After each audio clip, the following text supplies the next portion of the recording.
And good evening. On behalf of the League of Women Voters of Kitsap, I want to welcome you to the fourth in our series of candidate forums for 2024 general election season. My name is Kim Abel, and I will be your moderator.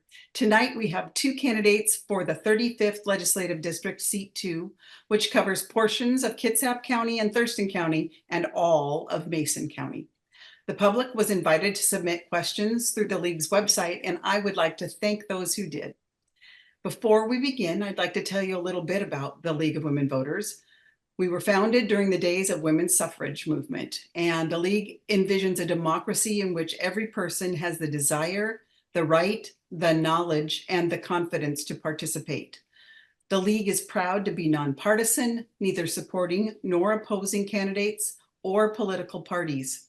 The League invites people of all genders who are 16 and older to join us, and I hope you will. This entire forum is being recorded and will be posted on the League of Women Voter Kitsap website. Please do not record it yourselves. We want to ensure that no information from this forum is manipulated to create false or misleading impressions. No part of this recording may be used for any purpose without the explicit written permission of our League. But now we're going to get to know the candidates. Tonight, joining us are Travis Couture and James DeHart. Thanks to each of you for participating this evening and for offering your skills and talents in service to our community. You deserve our respect and each other's. Please remember, this is a forum and not a debate, so we ask you to respond specifically to the provided questions and address the audience and remain civil to one another. The candidates have been informed of tonight's format, but I'd like to repeat it for the viewers. Each candidate will have 90 seconds to make an opening statement. After that, for every question, each candidate will be given 60 seconds to respond. We will start with the order their name appears on the ballot and will then rotate to who answers first with every question. Please be conscious of the viewers and don't go over your 60 seconds. If you do run out of time, you may finish your sentence. If you finish responding to a question before the 60 seconds is up, you are welcome to use your remaining time to address a previous question or to clarify a previous statement. At the end of the forum, each candidate will have 90 seconds to provide a closing statement. Our timekeeper, Betty Weiss, will keep everything honest using an electronic clock. So the extra box on your screen, that will show a clock during each candidate's answers. So we'll get to those opening statements now, starting with Travis, whose name appears first on the ballot. Hi, thank you to the League of Women Voters of Kitsap County and my opponent, James DeHart, for, well, one, putting on this forum and joining me in civil discussion of the issues. I'm Representative Travis Couture. I was elected in 2022, proudly serving the 35th District for the last 2 years, running for re-election. I am a U.S. Navy veteran. I served on submarines right in Kitsap County. And I also worked for a large defense contractor for 10 years in Kitsap County, although I live in Mason County. In the legislature, I have focused on keeping the cost of living low. I have focused, I've been a champion for special education for our most vulnerable students, kids just like mine, in our school system. I fought for childcare, more affordable and affordability and access to childcare. And I've also fought for more public safety, to have more officers on the roads, since we are the lowest per capita police in the entire nation. And I'm proud of the work that I've done, not only for the 35th District, but for the state of Washington. And as a small business owner, I've signed the front of a check. And it's important to me that we respect business in our state, especially small business, and that going forward, we create a Washington state that works for all of us. Thank you. Thank you. All right, it's your turn, James. All right. Thank you to the League of Women Voters of Kitsap and my opponent Travis as well. I look forward to the discussion. My name is James DeHart. I'm running for position 2 here in the 35th Legislative District, and I am a almost two decade long civil servant with the state of Washington. Most of my time has been spent in public disclosure and records management. So you can definitely say that public transparency is the name of my game, and I really enjoy that aspect to my work and making sure that we keep our government transparent and working for the people. This campaign is about the people. In fact, I like to say that it is completely funded by the people. My campaign has taken absolutely no corporate donations whatsoever, because I want to make sure that the people are who I am representing rather than the special interests. I am looking into fully funding education, getting rid of this levy game that we play every year. I am also working to get some affordable housing out there as well, make sure that we can take some of our derelict buildings and build them into lower income housing so people can actually have a place to live, food on their table, and a roof over their head. That makes life a lot easier and a lot better and a lot more stable for a lot more people, especially kids, to have a place to call home. And we need to make sure that that is one of our biggest priorities. Thank you.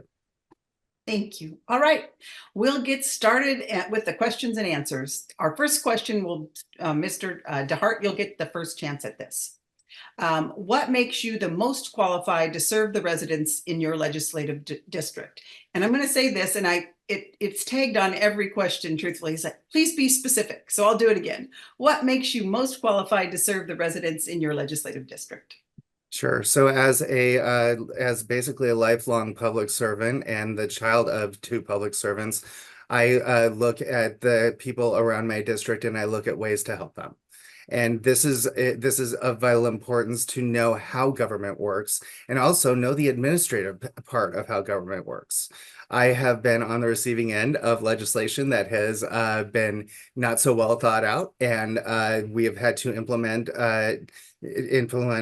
certain laws that just didn't seem to work, and it made it a lot harder. So to me, I love coming from the administrative side of this rather than the legislative side of this, and bringing that into the fold and making sure that we have common sense laws and common sense solutions to our problems rather than big ideas and no way to implement them. To me, that is one of the best qualities in myself that I can think of to be your next representative from the 35th LD. Thank you. And Travis, your turn. Yeah, thank you for the question. I mentioned a little bit in the opening, I'm a U.S. Navy veteran. I served our country, and in 2022, when I was elected to the state legislature, I wanted to serve my community in the same capacity that I served my country. I'm very proud to serve the 35th Legislative District and all of its constituents, all 160,000 or so of them, no matter who they might align with, whether they be Democrat, Republican, or independent, or anything in between. I've been blessed and honored to serve as their state representative. And I mentioned before, as a small business owner, I understand what small businesses go through. And also, not just a small business, but I'm an employer. And so I've signed the front of a check. I know what taxes and regulations that businesses have to deal with. And I also know what employees have to deal with and the needs, the very specific needs that they have, especially in rough times. I think a lot of my job experiences and my experience in the legislature so far qualifies me. Thank you.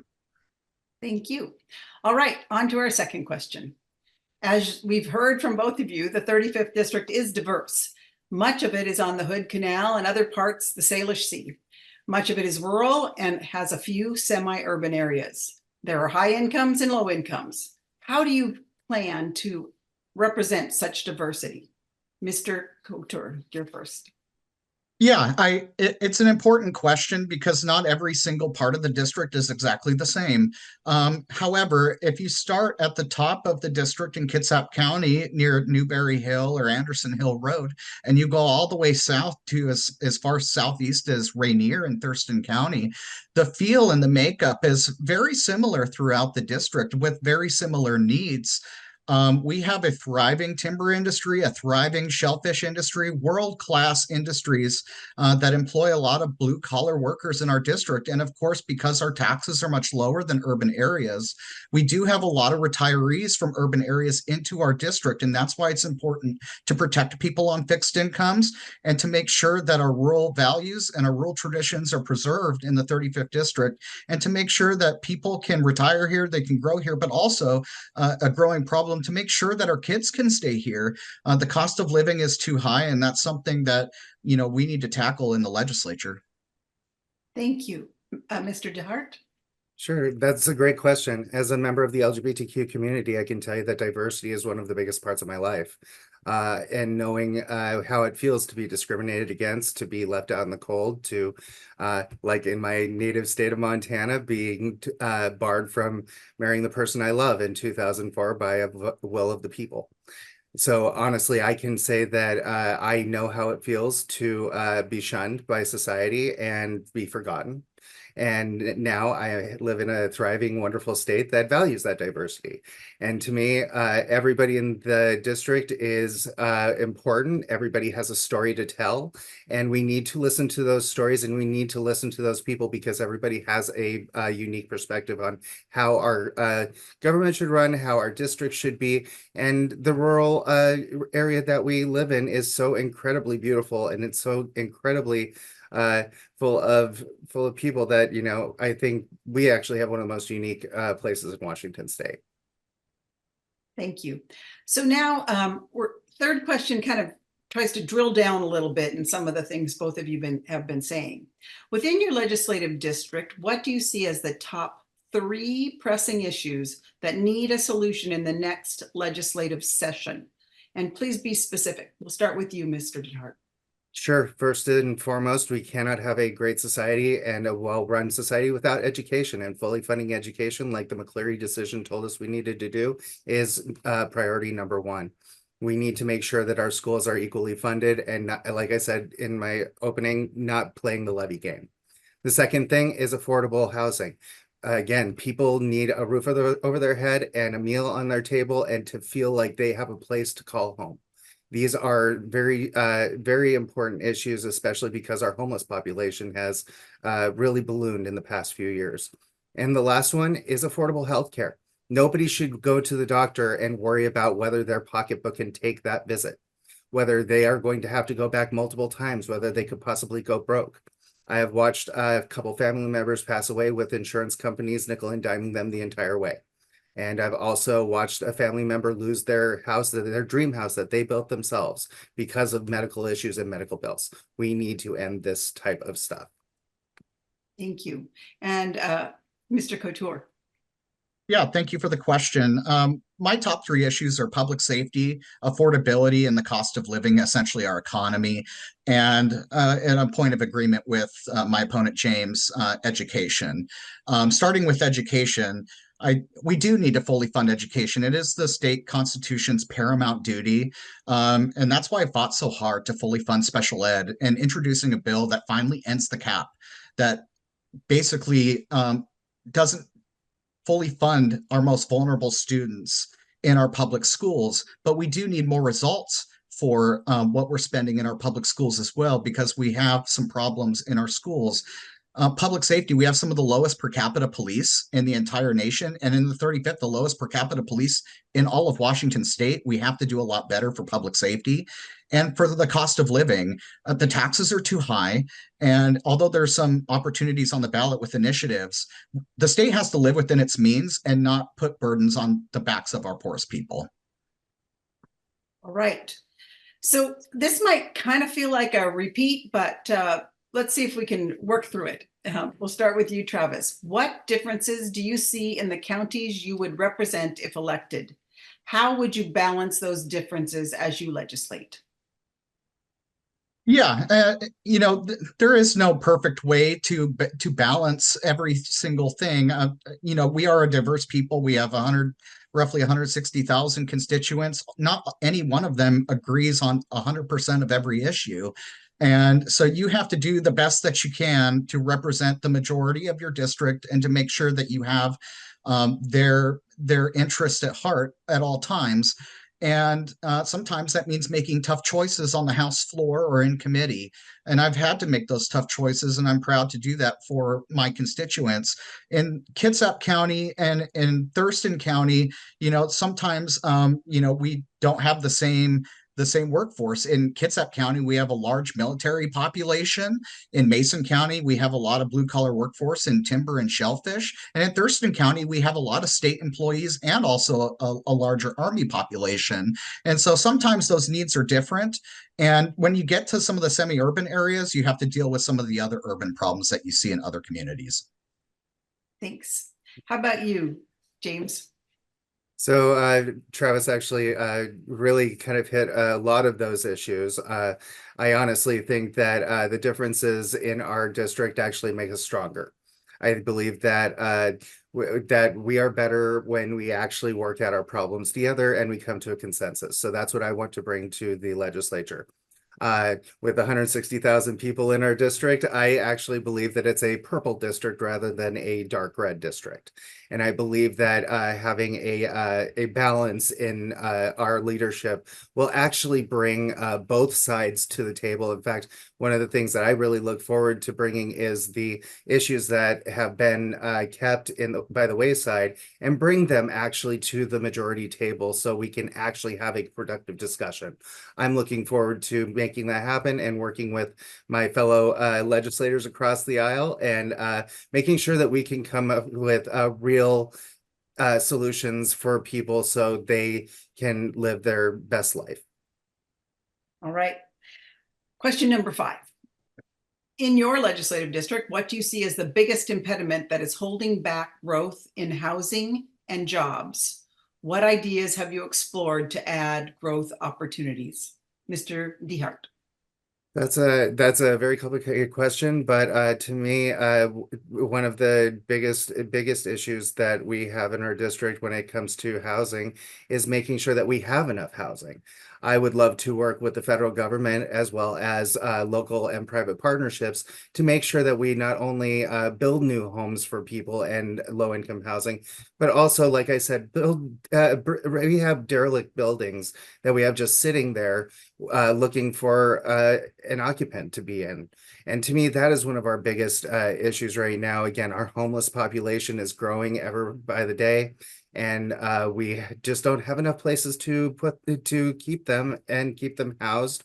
And also, if we think about it, there's also the chance that we could have more small village houses, small house villages, excuse me, to make sure that some of our homeless actually have an address so they can go out and get a job. You can't actually get a job without an address these days. So we need to make sure we do that. All right. How about you, Travis?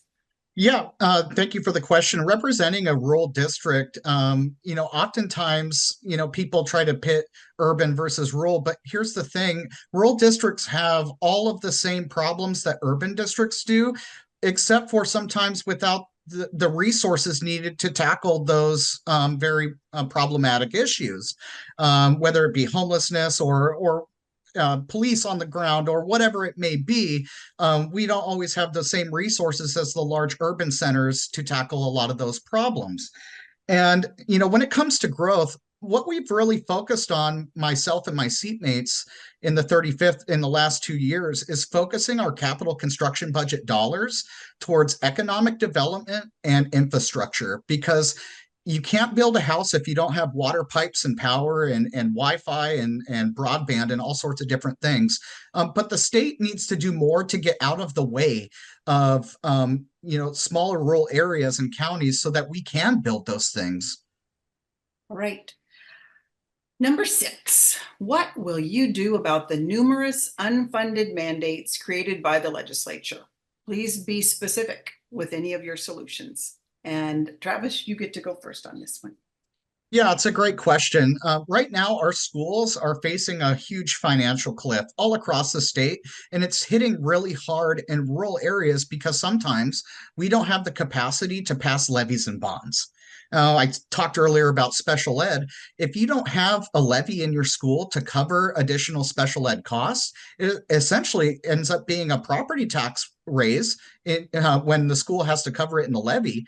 But when we talk about unfunded mandates, it's what the state is adding on as a burden to our schools that cost money.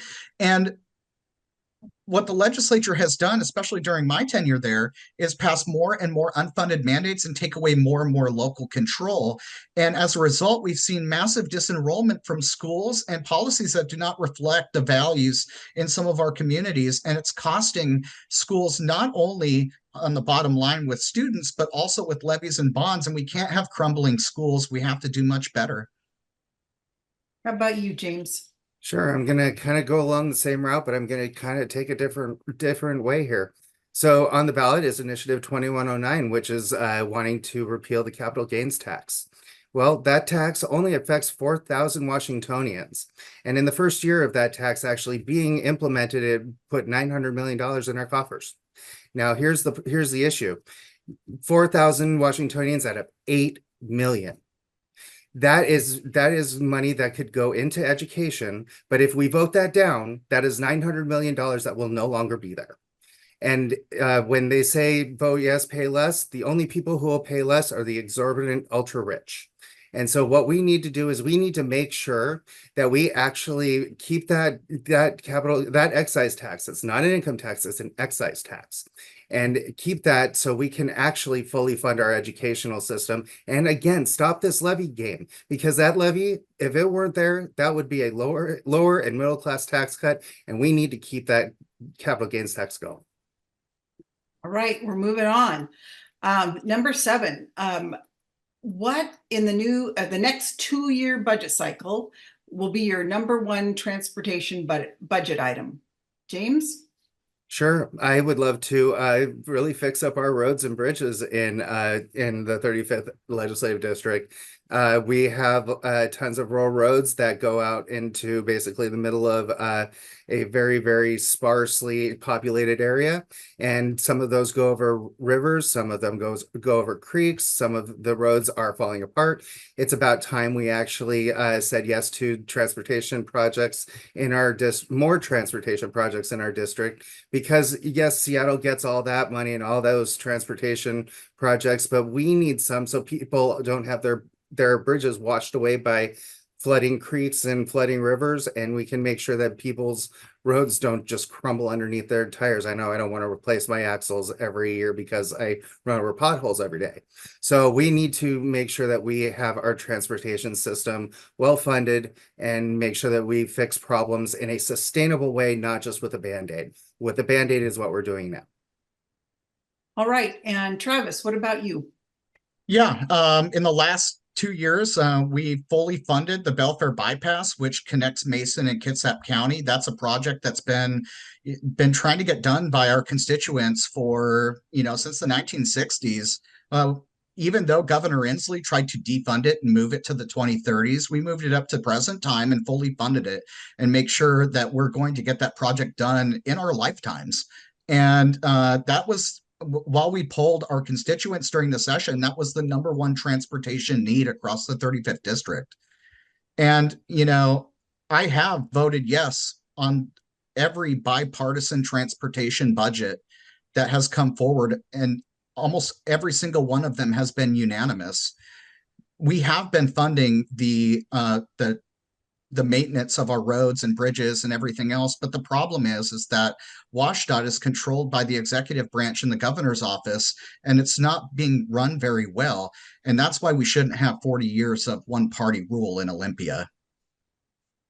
All right, we'll move on to number 8 here. In the next same idea, but a different budget, the capital budget, what would be your number 1 capital budget project to fund? Why is that item a priority for you? And you first, Travis. Yeah, thanks. We delivered over a little over in this last biennium, a little over $100 million in capital construction funds. I mentioned earlier that, we've prioritized infrastructure, not just for housing, but for our communities, and to make sure that we don't have wood or lead water pipes, to make sure that we have last mile internet in some of our most last mile rural areas. And including things like preserving our historical landmarks, like the Crosby House in Kitsap County, where we delivered a little over $400,000 to make sure that community had its meeting place for Cub Scouts, Girl Scouts, and for Crosby Days as well, and other things. we also have replaced a couple different public port docks for economic development. And so I'm going to continue with the progress in infrastructure and economic development. We are a growing region, especially with an incoming dry dock in Bremerton. We will get a lot more people in our district. And James, how about you? What's your capital budget number one? No worries. There are a number of them, but one of the biggest issues that I can think of coming up is working on how to help people with childcare.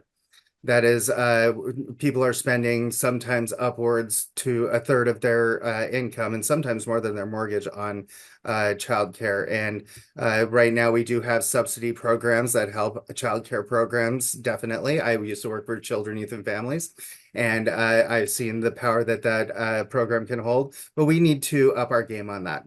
Our single parents, our co-parents, anybody who has a child desperately knows that childcare is woefully underfunded, way too expensive, and hard to find in rural areas. So we need to make sure that we actually carve out a good appropriation for making sure that people have affordable childcare. Thank you. Yes. You maybe both have touched a little bit on this, but as our population ages, how do you think people can best get and pay for long-term care they might need as they age or become disabled? Mr. DeHart? So I really love the idea of private public partnerships in this respect. I believe that subsidies can definitely help us.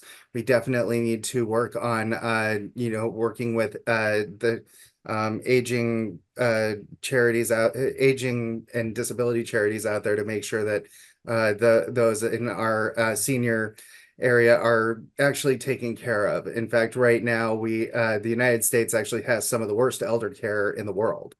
And a lot of it is 100% privatized, which often brings up costs for families because privatized healthcare often is dependent on profit rather than completely caring for the individual. So I believe that the state needs to help in private situations where sometimes that care becomes completely unaffordable and non-attainable by our families that are having to take care of older folks. All right. And how about you, Travis? Yeah, in the 35th district I mentioned earlier, we have a lot of retirees out here, and we do have a slightly more aging population than some other legislative districts have. And it is important that we have elder care and long-term care for those people. And I think what people have been frustrated about is the Washington Cares Act, and how, $30,000 isn't going to bring you very far. It's not even going to last a year. But in order to make it more financially viable and solvent for people, the only real answer is to having to raise taxes on people, which therefore hurts families and people on fixed incomes. And there's just not a lot of portability with it either. And so that's why a lot of people are lining up to sign on the dotted line and vote yes. To give an opt-out version, it's not a repeal, it's an ability to opt out of the Washington Cares long-term care program. But the state of Washington needs to get out of the way so that we can build more of these centers and have more care for people. Okay. So changing gears a little bit here, how will you support habitat restoration throughout your district, in particular salmon and eelgrass habitat restoration? And Travis, you'll get a first chance at this. I'm so glad this question was asked. In my first session in 2023, the long session, there is this PSAR list, a salmon recovery list, and Mason County had a project in Shelton, in Oakland Bay, for the Oakland Bay restoration, and that project was not going to get funded under the governor's budget. But not only did I get that project funded in capital budget, but I got every project on that list funded in capital budget. And we received $5.3 million for the entire restoration of Oakland Bay, which is right near Shelton, if you're not aware. That is a partnership with the city of Shelton, the Shelton Yacht Club, the tribes, and the state of Washington that I'm very proud of. Not only are we going to restore Oakland Bay to its original glory, and we've already started doing so, but we're going to create 100 new jobs and a lot of tourism out of it as well with a new yacht club. 100 new jobs and a restored environment. I think that's a win for all of us. How about you, James? So I will say that the work that Travis has done for Oakland Bay is very admirable. One thing that I would really work on that is a really, really big deal is the fact that we have aging septic systems that are just right on the shores of Oakland Bay.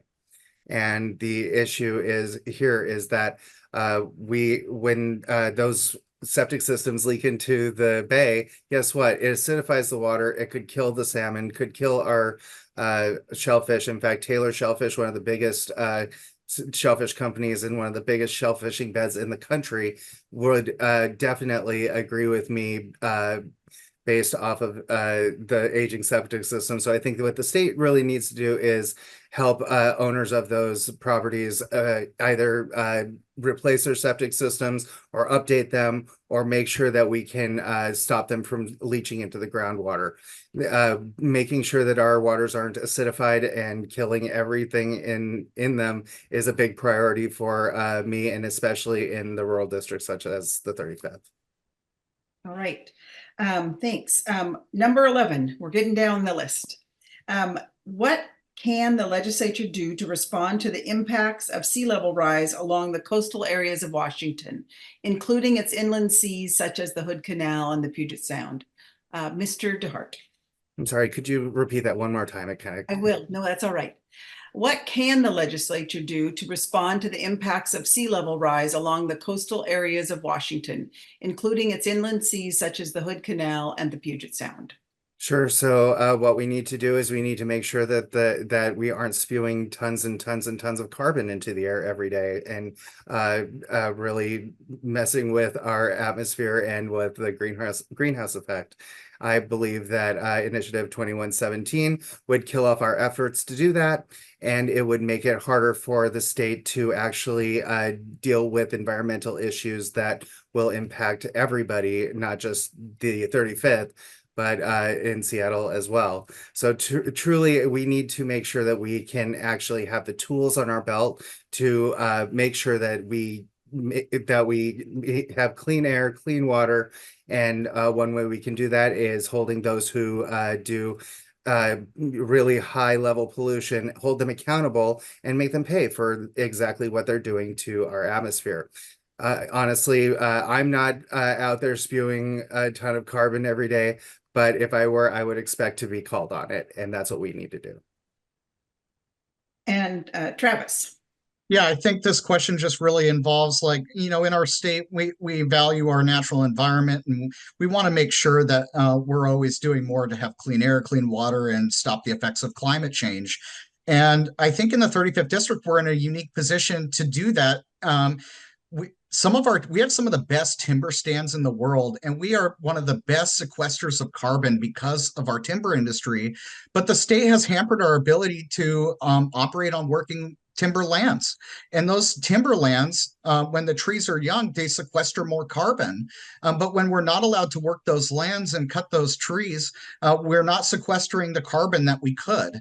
And on top of that, we have local governments dumping metric tons of raw sewage, like in the Port of Olympia, for example, into our waters that are doing irreversible harm to our water or our environment. And there's a lot more I'd like to get to, but I'm running out of time. Well, hopefully one of your other questions will finish short and you can add it there. All right, number 12. How would you work in the legislature to support child care providers and ensure families can find affordable child care? Ms. Travis, you're first on this one. Yeah, thank you. I'm the assistant ranking member on the Human Services Youth and Early Learning Committee, which deals with all of Department of Children, Youth, and Families issues, or most of them, and including childcare. I've sponsored many bills and also moved the needle on childcare. Now, it's not where I want it to be. We want there to be more access to childcare. We want it to be more affordable. Families like mine, where you have 4 kids, and even if you make a good, 6-figure wage, you're still priced out of childcare. And in districts like ours, we're in a childcare desert. So we need to do more to treat childcare like a business, like it is, because it is a small business, but we've put so many rules and regulations in place that there is no profitability, and therefore no one will start a business and grow. And so we need to be a lot more agile and help business owners and help childcare providers and not get in their way. And we need to have more capacity for childcare. And I will say that in our state's largest domestic violence shelter, Turning Point, we did use capital budget funds to build a childcare center for those survivors. Thank you. And Mr. DeHart. So, as somebody who has seen the opposite side of childcare, which is where regulations fall short and children get hurt, I actually don't believe we need to stop regulations, because regulations are often written in blood, and they are there because we need to make sure that children stay safe and live through their childcare, and that the people get to see their children when they get off of work and they go pick them up. So I hesitate to start taking away regulations, because I've seen what happens when you do. Well, and we also need to work with our federal partners. I know the federal Congress has been trying to work on funding childcare for years, and I'm hoping that we have a big enough majority in the federal Congress to help the states bring more money in to subsidize folks in their childcare needs. We can't have people paying, again, a third or even more than their mortgage on childcare. We need to do better. All right. No, we haven't asked this question yet, or I don't think either one of you have mentioned this, but I bet you'll have opinions. What is the biggest change needed in the Growth Management Act to support more entry level housing? And be as specific as you can. And James, you get to start on this one. So this is where I'm actually going to say I'm a little bit more pro-business than most of the time, and I truly believe that we need to cut costs for developers, especially in the urban growth areas such as Belfair. Belfair is probably one of the fastest growing areas in the 35th, and we have recently had to put in a sewer because it has grown so much. They've put hundreds of housing units up on the hill there, and there will be more to come definitely in the future. So we need to lower costs, especially when it comes to permitting in urban growth areas, and make sure that we can actually put affordable housing out there for people to be able to move into and flourish in a rural area. Not turning it urban necessarily, but making sure that we actually have a good population making strides to a better community. So honestly, I think that is the number one pro-business part of my stance, is looking at permitting regulations. All right. And Travis. Yeah, the Belfair sewer was built like 10, 12 years ago. And I remember when it came into the Belfair UGA, we weren't able to grow our way into that sewer. It was way overbuilt, and we were forced to do it because we had to build sewer for a UGA. There's a lot of different problems, and I kind of want to take a doctor's approach and say, first, do no harm. When something isn't working right, especially for our local governments who can't afford to comply with a lot of the different aspects of the Growth Management Act and all the comprehensive planning that has to be done, what the legislature has been doing is adding more elements to the Growth Management Act to comply with. That's going in the wrong direction. What we need to do is ease up on buildable lands. We need to be able to build affordable housing, for example, on buildable lands inside of our UGAs, our urban growth areas. But right now, the rules and the regulations are crushing to local governments, and they actually prevent us from building that housing we absolutely need to build in our communities, and it harms developers as well. Thank you. All right. So this has come up a little bit, but how would you specifically improve transparency in the legislative process? And we'll start with you, Travis. Yeah, so when I first got into office, there was a big to-do about legislative privilege. And I was like, what is this? And basically you could claim some legislators had in the past claimed legislative privilege to basically hide public records or not make them public and kind of hide the things that they were doing. And I went on the record with Seattle Times and said, the only privilege that I have is the ability to serve the people of the 35th district. And so I've claimed that I will never take legislative privilege. And I believe in a government that needs some sunshine. We need open, honest, accountable government, accountable to the people. We need to be able to be transparent and tell them the things that they need. And the public records isn't perfect. Sometimes it takes way too long for people, or it's too expensive for people who without means to get the public records that they rightfully deserve. I think we could do better there. But for me, I will never claim legislative privilege. And Mr. DeHart. So this is one aspect where Travis and I agree wholeheartedly, and I don't think we have any argument with each other. But as somebody who has worked in government transparency for darn near 20 years, I can tell you, as somebody who has received those records requests, had to research those records requests, had to give out those records, and actually sometimes had to deal with requests that were absolutely ridiculous, asking for all records ever. I think we need to have, especially with the legislature, we need to have a new RCW point to say that there will be no legislative privilege.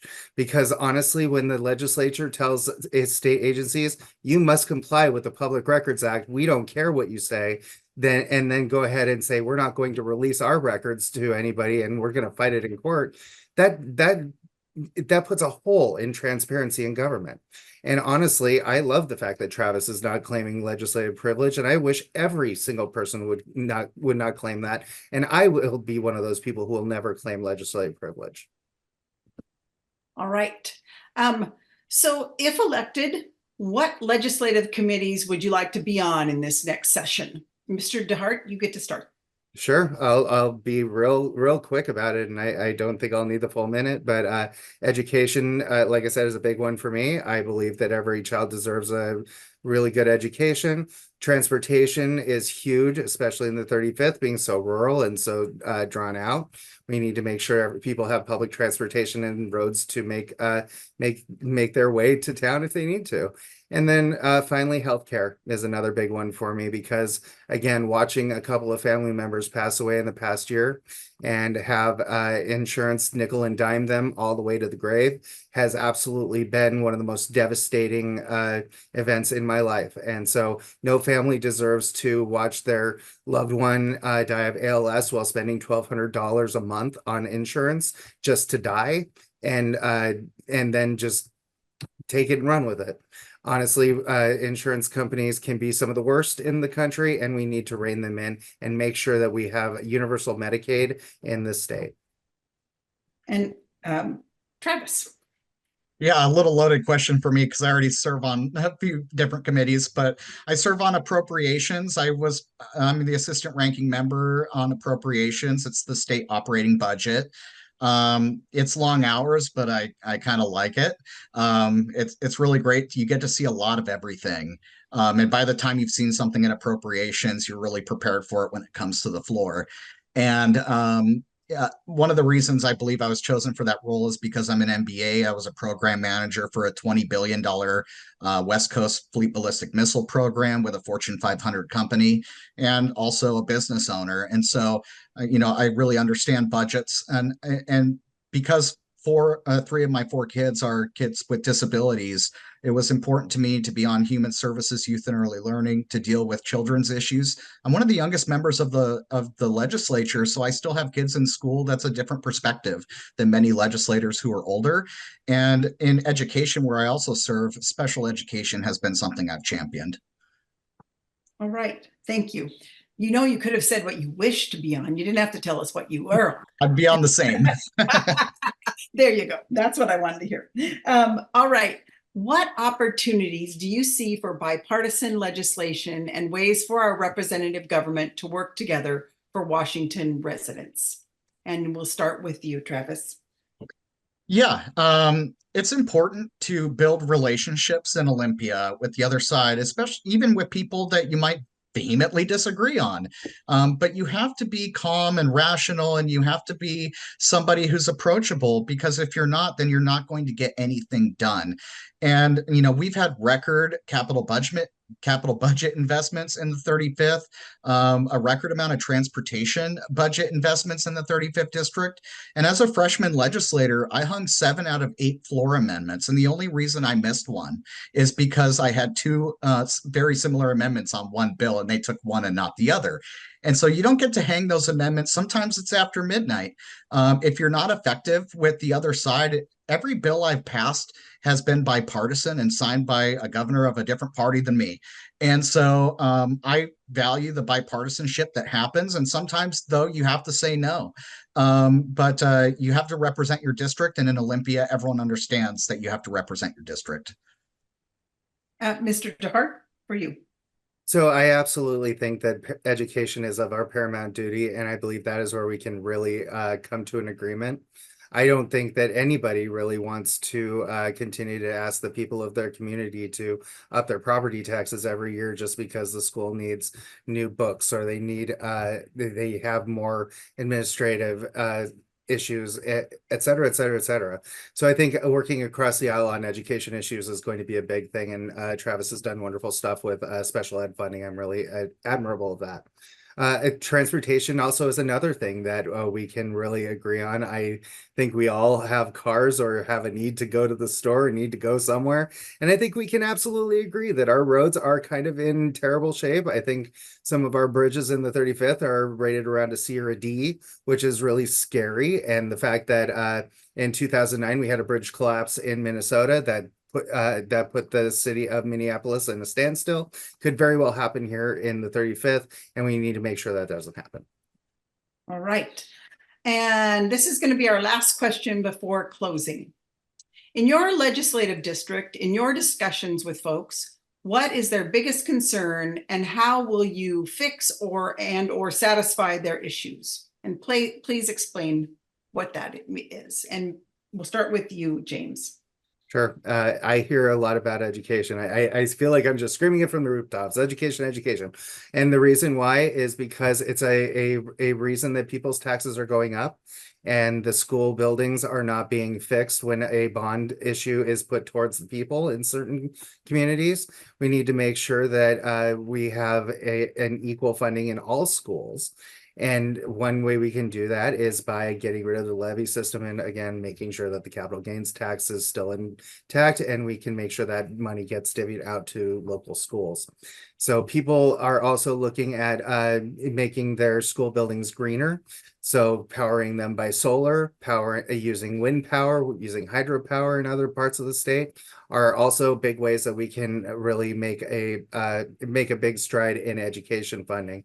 So when people want to talk about where society can actually solve some problems, a better educated society is a safer society, and that's what we need to work for. And Travis. Yeah, I'm in a unique position where, not only do I go out forcefully and talk to constituents and ask them what their concerns are, but they also spend a lot of time emailing and calling my office to say what their top issues are. And there's a myriad of issues, but really the things that trickle to the top become my top priorities. The number one thing right now is just our economy and the cost of living and affordability, not just in our country, but in our state, where it's worse. We have some of the highest gas prices, some of the most unaffordable housing. And the number one thing I hear is how people say that they're going to have to move away because they can't afford to live here anymore. And that breaks my heart. I love this place. Public safety is another big one, and intersecting with that is our homelessness problem and our drug epidemic, including fentanyl. Those are things I tackle a lot of, and there's a lot that kind of branch out from those issues. Education, obviously, with a younger group with kids still in school, is important as well, and so I look forward to tackling those to the best of my ability. All right. Now, before we get to your closing statements, I want to let you know that the link to this form will be available in a couple of days at our website, lwv-kitsap.org. I hope you'll take a look at our website. We just recently updated it and are very proud of the results. Always important to be transparent, right, guys? To learn more about the items on your ballot, I refer you to the website of your local county auditor's office, as well as the official state and local voters pamphlets that are probably sitting in your mail pile right now, waiting for your ballot. To make sure your vote counts, return your ballot by mail as soon as you can, or deposit them in a drop box no later than 8 p.m. on Tuesday, November 5th. You want to make sure your vote gets counted, and it has to be postmarked or in a drop box by that time. Let's now get to our closing statements from the candidates. You'll each have 90 seconds, and we'll start with you, Mr. DeHart, and then we'll be near the end with Mr. Couture's statement. All right, Mr. DeHart. All right. Well, thank you again to the League of Women Voters, Kitsap County. It's been a real pleasure, and thank you to Travis for being here and being so gracious in your answers. I actually kind of like doing these with Travis. I think we both have great ideas. For me, one of the if for far too long, politics has been ruled over by special interests and big business, and the people have been left by the wayside. Right now, big box businesses as well as the billionaires are raking in massive profits on the backs of the poor and the middle class. The people deserve a break. And what I bring to them is I consider myself a traditional Democrat rather than a corporate Democrat. I believe in running for the people, and I believe in doing things for the people, because the people are what make our society run, not business. Business would not be able to run without the people in it. And also, our educational system is paramount to having a safer society, a better educated society, and one that actually works together. When we don't have a well-educated society, we have gridlock. We have what we have now, which is extreme bipartisanship. It's time to take the corporate out of politics and bring it back to the people where it was supposed to be in the first place. We are a society of really good human beings, and the 35th is no different than any other place in the world, in the country. And it's time that the people actually had a lobbyist like me, rather than business lobbyists that are there all the time. Thank you. All right, and Mr. Couture. Yeah, thank you again for this forum, and thanks to my opponent for having another civil discussion. Once again, I'm Representative Travis Couture. I appreciate your vote again for a second term in the State House of Representatives. Our state is in crisis.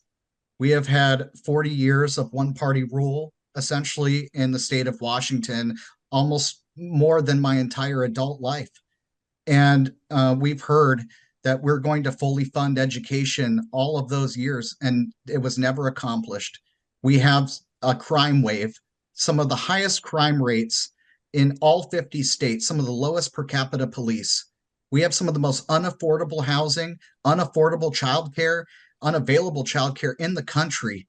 And we have an affordability crisis with crushing taxes that really don't move the needle for things that those taxes were supposed to solve. And we have a lot of these problems. And what we need in Olympia is balance. We need bipartisanship, but we also need balance. And we need to be able to represent the 3 or more million people across the state of Washington, including in the 35th district, who seek that balance so that they can afford to live here, so that they can have safe streets, so they can have good performing schools that are well funded, and so that they can have childcare and go to work and not have to stay home and lose out on a career. And I think if you believe in those things, that's why you should vote for me. Thank you. Thank you. Candidates, you have Kitsap County League of Women Voters. Thanks for participating in this forum this evening and for offering your expertise to the 35th District. Thank you to our audience and community members for participating in representative democracy by listening and providing thoughtful questions. Good night, and I'll say it again, don't forget to vote. You matter. All right. Thanks, guys. Thanks, everyone. Thanks.